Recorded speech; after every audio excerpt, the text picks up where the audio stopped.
Tonight, we're here to discuss vaccination, but hopefully we would have insights out of this conversation that would help us make informed decisions on our stand when it comes to do with vaccination. And I'm so excited to have me here, healthcare professionals. So we're not getting people who have no understanding of what this conversation is about, but we've got healthcare professionals who would sort of guide us through this whole thing about vaccination. And hopefully by the end of this conversation, we would have broken certain myths, changed mindsets, and also given us a better understanding in order to help us protect ourselves and protect our community. I've got another point here, which actually I had an experience with this over the weekend. So over the weekend, I went and had my fourth booster. And when I announced, I was actually at a gathering, and I said, I've got to go and take my fourth booster. And everybody pounced me, again? When are you going to stop? When is this whole booster upon booster upon booster going to stop? And I think it's something that really, people are thinking, are we having to go and get a booster every year? Is this going to be our life for the rest? What do you have to say about things like that? It's almost like the same way we keep getting new prime ministers, new boosters. I think Dr. Logan touched on it earlier. Yeah. We had different variants of the vaccine, and there is this ongoing mutation. So that affects the drive for vaccination. It means we may need to top up essentially on our immunity because it wanes over time. So it's important to say that. I think I imagine it will become more stable. People need to think about other diseases that require regular vaccination, like the flu. That's an annual process, and you don't hear people saying again in the same way. So again, I think because it's new, there is this attention on COVID, and people get fatigue. You get vaccine fatigue if you've had your fourth booster. Someone says you got to have another one, number 5, number 6. You get a bit tired of it. But I think it's important to understand the way the virus itself is progressing. It's the driver for these decisions. There's no one sitting in a room somewhere saying, yeah, let's just go for another round of vaccination. So everything is led by the science. And I think we should, this is my view, that we would get to a more stable position where the vaccinations are less frequent. But I don't think we're quite there yet. Yeah. Any of you want to add on to? No, I think he said exactly right. So we call it as JCVI, which is Joint Committee for Vaccination and Immunization. They kind of do all this rigorous process of looking at various, different variants and what's happening around the world and how actually the virus is behaving and therefore how it's actually having an impact and therefore how frequent we need to do. So I think we are expecting the JCVI guidelines in the new year for us to tell in terms of the moving forward for the next calendar year. Yeah, can I just add to that? Yeah. Because we know that the autumn boosters were focused on 50-year-olds and above. In previous parts of the campaign, we'd gone all the way down to 5-year-olds. It's because we're learning more about the vaccines and we're trying to protect the most vulnerable of our community. So the elderly community, so anyone over 50 years of age is eligible for a booster because of the science that sits behind it. And the younger ones are not eligible because we know that it had the impact or the effect is not that high on that age group. So I think it's important that we hold on to the point. It's scientifically led, and it's dictated by. We will be looking at the different cohorts and how that is managed as we move forward with the program. So, with having you guys, people from the healthcare, sector, would you be able to tell us what has been the fatalities in terms of, because that's another area that people are worried about. X-person says, I know somebody who took it and he died, and all sort of conversations. I don't know whether there's any statistics out there that can clearly show us that, listen, out of the 80% that we've rolled out this is the percentage that, got affected negatively or whatever. Is there any report or anything like that out there? I mean, I don't have national data, but so I can speak from my position. So I look after the clinical and quality aspects of the vaccinations for Kent and Medway, where we've delivered just over 2 million vaccinations. And I see all the incidents that take place across that entire system, and I haven't had one single incident of a fatality. So from that perspective, I think it shows the safety profile of vaccination. There would be adverse reactions to vaccine as there are to many other drugs. Some of the most common drugs, paracetamol, ibuprofen, for instance, they're not safe, as it were. There is still the possibility of side effects. This is part and parcel of vaccination. In fact, some of these adverse reactions to vaccination, so headaches, fevers, and so on, almost are an indication that the vaccine is doing its job. So speaking from that perspective, I think hopefully that demonstrates the safety profile of vaccination. And Philip, can I just add the point around that ongoing monitoring and surveillance of all the vaccinations we use? Because I don't know if you remember when we had the AstraZeneca vaccine, very quickly, the moment we started seeing high incidence of adverse effects, it was quickly reviewed, and then we stopped using that so we could move on to what we knew was kind of giving us less incidence of adverse events. So I think that ongoing surveillance, and every incident that happens with a vaccination is reported. So we collate and track data so that we can share. And I'm sure when you go into that, I can't remember, it's MHRA, you will find information about incidents on there. And yeah. That interesting, because that brings me to a point where now I want us to speak to people that haven't even had their first COVID vaccine, to take them through that experience.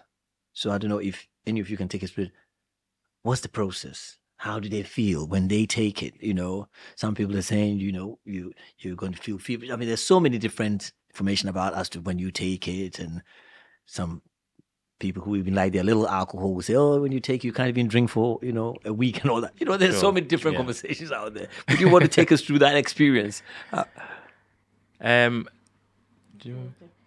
So, I mean, I've worked in the vaccination setting itself, right, delivering vaccination. Right. And ultimately, the process is that patients are assessed at the point of entry, making sure that they're suitable for that vaccine.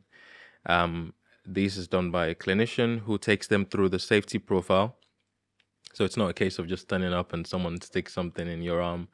There are conversations that I had just to make sure that the vaccine is right for the patient and the patient is right for the vaccine.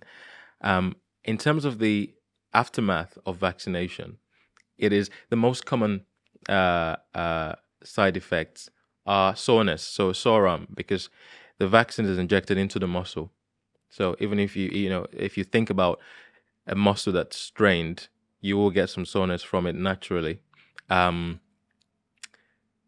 because of the reaction of the body to the vaccine, there's an immune response that can present as a fever or high temperature, a headache, and just a general feeling of unwellness. These are the most common reactions from vaccination. Not everybody gets it. Those who don't get it shouldn't think that the vaccine isn't working. Everybody reacts differently to vaccines. And it's also important to mention that what the vaccine does is that it introduces what we call a spike protein, which is what sits on the virus into the body. It does not, they're not live vaccines, so you cannot get COVID from vaccination, but it just introduces a protein that's similar to what the virus will introduce into the body and primes your immune system, so that when you do get the virus, if you do, your body knows what to do and how to deal with it. So this is the advantage of vaccination. And vaccination doesn't mean you would never get the virus or you would never suffer any ill effects of the disease. It simply reduces the possibility that would happen, and reduces the long-term complications because your body knows what to do and is better prepared to deal with to deal with the disease. So hopefully that gives people a bit of confidence around vaccine, and you can drink your alcohol, no problem, straight away. In fact, you've just mentioned something, because that's one statement I keep people here say, but he took the vaccine and he caught COVID. So can you educate us that? I mean, you've highlighted it, but can you really stress on that point? They keep saying that, well, sure, I took the vaccine and I caught COVID. Yeah. I mean, you can always take paracetamol, but you still have a headache. I like that. So I think it's important just to, the point we need to drive home is that the vaccines are there to reduce the incidence of disease rather than, take the possibility of it down to zero. There is no vaccine that can stop any disease from certainly happening. But it certainly reduces the possibility of disease and the intensity and severity of the disease as well when you do get it. So I think that's what people need to remember. It's very possible to have the vaccine and then go on to get COVID. It's not an impossibility. And I think just adding on from that clinical experience, I think in the early waves or wave 2, there was lots of talk about our intensive care units sort of completely being filled up, no capacity. But as you can see sequentially in the subsequent waves, there's lots of talk about hospitalizations, but the ITU beds are no longer filled up. They still get COVID. Yes, you're right, but they don't end up as sick. And they turn around, they go back home quicker. So, and I think Priscilla mentioned earlier about even taking the vaccine to protect others. So what's this all about? Why should I take a vaccine to protect other people after I'm taking to protect myself? So we talked about the elderly being the most vulnerable of our communities. And during the height of the pandemic, we saw the high level of mortality in that age group. So, and we know that the younger people will carry viruses and probably will never feel unwell from that virus.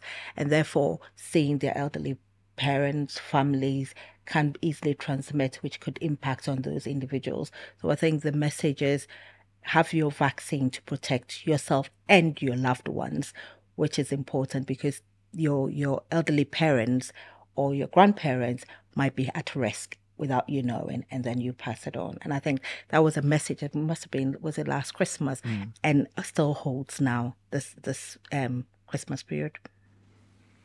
Yeah, and I think just to add to what Priscilla said, for the current vaccination campaign, the autumn booster program, one of the criteria for eligibility is if you're a household contact of someone who is classed as at risk or immunosuppressed, you should get vaccinated. Priscilla mentioned earlier that the age group begins at 50 for people who are classed as healthy. But just to highlight the importance of getting vaccinated to protect the people around you, your loved ones who are more vulnerable to the disease, it's something that people need to think about as well. So if people are in constant contact, so living with patients who are at risk, and that's a wide definition, people who have specific diseases or taking certain types of medicines that reduce their ability to fight disease, we encourage them to make sure they get vaccinated as well to protect themselves, but also their loved ones. Could I also add, I think at this point, especially my message for people who have never taken even the first dose, I think we've come this far, about 2 years now. There are more evidence, clinical evidence, and more people have been saved, and a lot of, less mortality and less COVID symptoms. And therefore, that is actually a clear evidence why they should get vaccinated. So there is nothing to worry about. It's all backed up clinical evidence. So therefore, if it's an opportunity, please do go and vaccinate would be my message. That really brings me to you, actually, because I'm sitting here thinking, all right, so the people out there listening, they're thinking, okay, this sounds like I need to take action. But how easy is it for, and especially when we're talking about the people that are being affected most, those that are not responding, is people from the Black African Caribbean communities, the Asian, Pakistani, Bangladeshi, and then Chinese, and we now got the Eastern European cohort coming in. Now, we know, aside the fact that they are skeptical about it, we also know that their lifestyle and the way they operate within their communities means that they are not that flexible to just get up and go out there and get themselves vaccinated and things like that. Now, from your point of view, obviously, you're representing us Yes, in absolutely. that space. What systems are you putting in place to make it easy for us to be able to engage and take on this? I think we call it as an evergreen offer, which means the offer is always there. If you have never had vaccination, it's never too late. Come and have it. You can speak to the GP, you can go and speak to a community pharmacist, you can book it online. Absolutely, and there are many GPs offer evenings, and community pharmacists also offer evenings, weekends, and also, as Priscilla mentioned, there's quite a lot of outreach offers available as well, in a sense that, mobile bus or a van in certain places and pop-up clinics in a shopping mall is available as well. So there's lots of opportunities, I would say.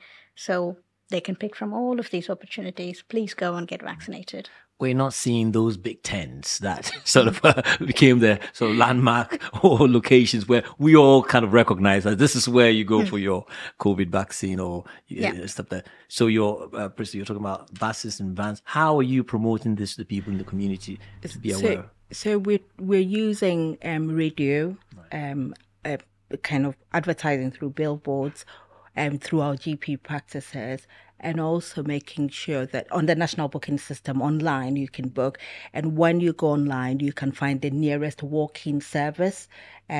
What we're also trying to encourage is if people know whether within their communities they haven't been vaccinated, we're always willing to take a bus out to them. We're willing to go to churches. We're willing to go to places of worship, anywhere that we know we can reach our communities. So if anyone is able to kind of support the outreach, but I think there's a lot of information out there on how to access a vaccine. Now, the big topic, trust. That's been one of the key reasons why the community is disengaging with any outreach activity that obviously the health service is putting out within the community. And obviously some of these issues are justifiable because of personal experiences. And people are going to say to themselves, how do we trust them? How can we trust the National Health Service to be on our side when, from our point of view, we feel that they have never been there for our side? And I think this is an area, because of the way each of you uniquely deal in the community, I'm sure you probably have something to assure us that it's not same old, but things have moved on. So I don't know who would want to kickstart that. It's certain. I think, like I said earlier, it's important to acknowledge people's views, some of which are based in historical facts. But from 1948, when the NHS began, to now, I think we've moved on a lot. And in order for you to trust, you have to be armed with some knowledge yourself, because that's the only way you're going to accept the service that's been offered to you. So people like myself and my colleagues here in the community doing that outreach work. We've all had the vaccine ourselves, obviously, and that's important to say. And I think trust also can be eroded when myth prevails. So you talked earlier around the mRNA vaccines. One of the things, or a couple of things that has been perpetuated, is that say you're being tracked by the vaccine because it's they're injecting something into you. In fact, I was with my colleagues. We went to do an outreach in a prison, and I was speaking to this young man, and he said, "Oh no, I'm not having the vaccine because they're going to track me." And I said to him, "Oh, you're in prison. Well, they know where you are already, so no one's tracking you."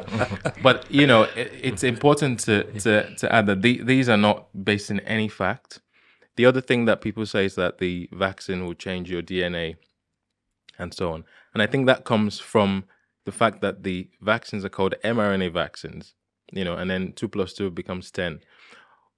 It's simply about the sequencing and the way the vaccines are developed. It's got nothing to do with DNA. It does nothing to alter any of that. Like I said earlier, it simply primes the body by introducing a spike protein. So, I think it's important to listen to the facts around vaccination, and that would help increase that trust, which in turn would hopefully bring people to vaccination sites and centers to get their jabs. Right. I think it's also how within our communities we access healthcare services. So I think we are not very proactive in actually going out and seeking those health services. And I think as it now, the NHS is starting to look at how we can make every contact with our communities count and every touch point have an intervention of one sort. So it's not just about the COVID vaccination, but how can you support you in terms of checking your blood pressure, in terms of checking your weight and given you that health messages and health advice. So we are not just looking at vaccinations, but I think we are reaching out into our communities to do a holistic offer of protecting and preventing long-term illnesses within the community. So I think we've talked about vaccinations, but there's a wider health agenda here that we need to start talking about within our communities. Accessing healthcare is really important. I'm from an African background. You'd only go and see your doctor when you are unwell. Yeah. You don't go in and see your doctor just to have a checkup. And I think we need to start changing that narrative within our community. It's so important to go in and have your health checked. Alongside that, as a preventative, you have your vaccination alongside. And those key messages are really important for us to share within our communities. I think adding on from what Abby said about the mRNA vaccine doesn't change your DNA. Well, there is something that does that. That's called gene therapy, and that's 2 million per shot. So the vaccine, so the vaccine definitely doesn't do that. I can tell you that. Yeah, but I mean, as a public health consultant, I'm sure you are very often queried in terms of trust. Something that really comes. You're seeing the numbers, you're seeing the statistics. You're in there. You're seeing people, being impacted by whatever disease or whatever that's going. But when you sort of raise that conversation with them, there is an element of trust, thinking that I wouldn't get this resolved if I sort of move into the national health care sector. How are you sort of counteracting such mindset? I think sometimes it can be quite difficult, and it comes back to my own sort of clinical practice. Yeah. But it's in all things when patients enter the health service, other than hospitals, it's just a two-way conversation. And of course, everyone is adults and everyone can consent to do what they want with their bodies. But we're here to make the country a better place. So, our intentions are right. And for what it's worth, we know the science is right, and we'll have an honest conversation about it. And I think you are literally in the mix of it all, because you're EDI and you'll be hearing that about trust. And obviously, that's why you're there, to make sure that there's equity, there's, Now, what's your take on this when they come up to you and say, we don't trust the system? Yeah. And I think one of the important things, I think Priscilla slightly touched it in terms of, where it's quite important which messages are being relied and from which source. So it is going to, not really believing what's on WhatsApp or Facebook or that kind of stuff, but from a trusted source like, National Health Services, or even doctors from your own community. Go and speak to them. If you don't rely on what's actually you're reading, speak to a trusted source and get that information from a reliable source and talk about vaccination is what I would say. And that's why when we see patients and we see different communities, we provide information and we signpost them to their own community leaders or faith leaders to promote that and to give the right information about vaccination.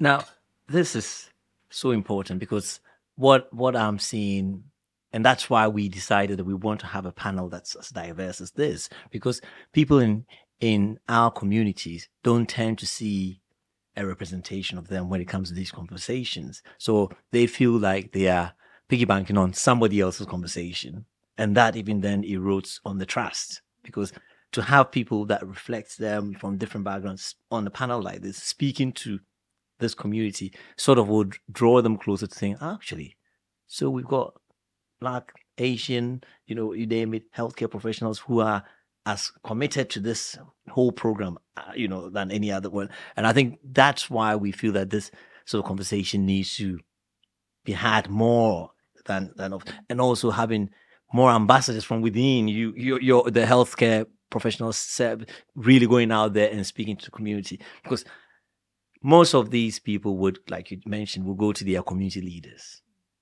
Now, these community leaders are not healthcare professionals.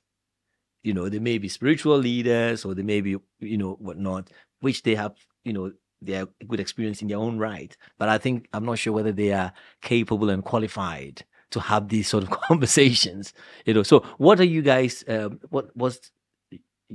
I say you guys, in terms of what's the NHS doing in order to utilize people like yourselves to really help influence these influences? Sure. I mean, I think, you mentioned faith leaders. Yeah. And some of the work that's been going on and that we continue to do is working with these faith leaders. So imams, pastors, working with, wardens of youth centers, prisons, because these are the people that are listened to by these communities. And so if you arm them with the right information, they are able to disseminate that to their communities where and people trust those voices. So that's part of the work that we're doing. So working directly within those communities rather than having a voice that's very central telling people what to do. I think it's important to get down. And then by doing that, we understand some of the reasons for the hesitancy a lot more, and then we can address it. And I think, Prabha, you mentioned WhatsApp messages. I think definitely do not trust WhatsApp messages. It's the worst source of information. Yeah, absolutely. I've banned my mom from sending me those. So, I think we need to do more of this. We need to talk to our communities more. So the more you have healthcare professionals having these conversations, I think it will engender that trust that we're looking for within that community. I think one of the pieces of work we've done within Kent and Medway is actually sending people out there to talk, to address those hesitancies, and people who look like them.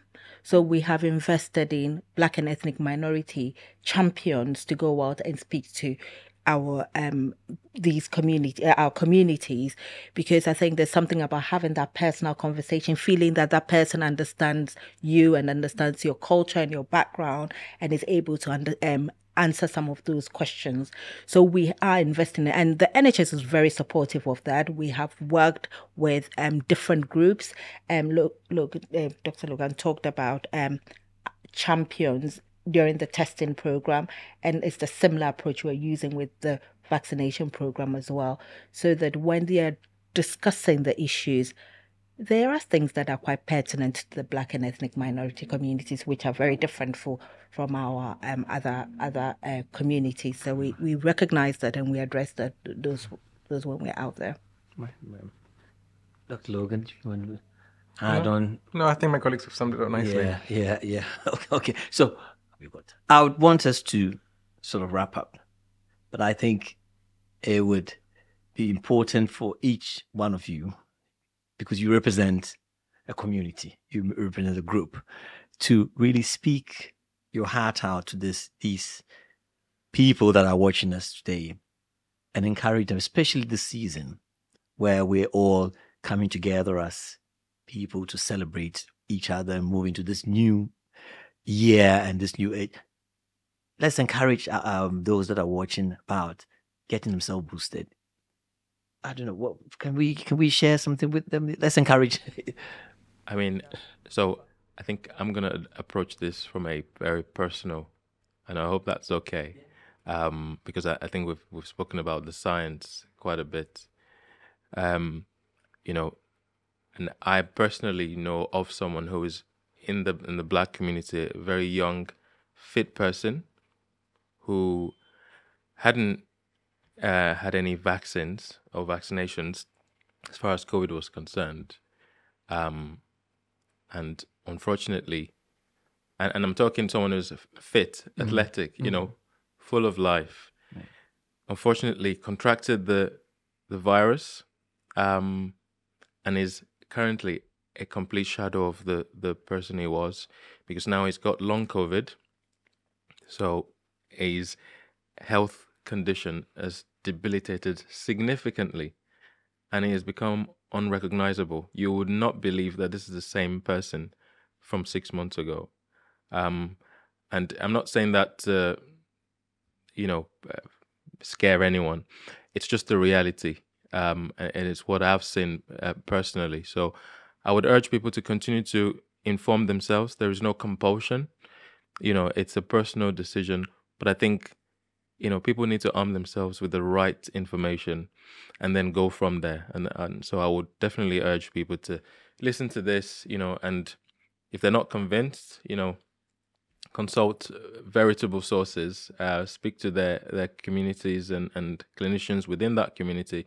Everybody has a pharmacist. You can always pop in there, have a 10-minute conversation if people need more confidence, because the dangers of contracting, the coronavirus are there.